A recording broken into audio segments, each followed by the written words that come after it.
So we turned the dehumidifier on last night because it was kind of like damp in here. Yeah. We got up this morning. This entire thing is full, like right to the top. So it was like super wet in here. Like I can't even lift it. It's so big. It's huge. It's been overcast and raining for like 3 days. Oh my gosh. That's crazy. We just ordered like the biggest breakfast ever. We ordered 3 drinks and 5 plates of stuff.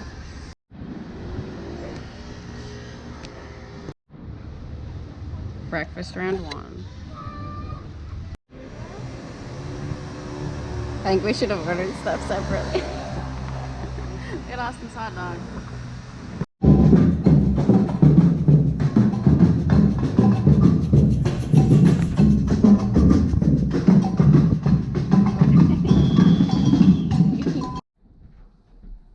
I'm now in the bathroom washing all the effing laundry by hand because Austin doesn't want to pay for the washing machines anymore. So ridiculous. The fucking hose outside. Austin goes to take the dog for a walk and he's like, oh, I set up the hose for you. You can go do some laundry outside. I had the buckets, whatever. We're at a marina and I go to turn the hose on, the nozzle, and it just explodes all over me.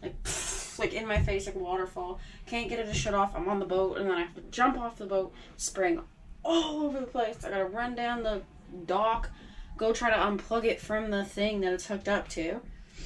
Oh my god, it was a nightmare. Everyone, all the people on their boats came out and were watching me with this hose going crazy. Oh my gosh. So now I'm down here washing laundry in the bathroom because I can't get the hose to stop doing that, so I just unplugged it and gave up on it.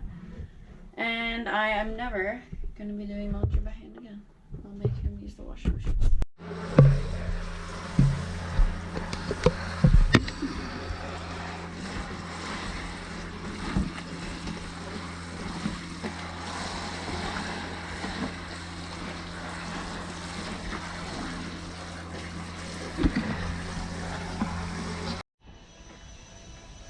Okay, so I literally just got done washing all the laundry. It's all over the boat. There's like a stupid amount of laundry. But it took me all day, like literally all day. So like our whole day that we were at the marina, I spent washing laundry. So I convinced Austin that it was like it's a waste of time. It's more worth just paying for the washing machines. So we can do all this other cool stuff. And he agreed, so I don't have to wash laundry anymore.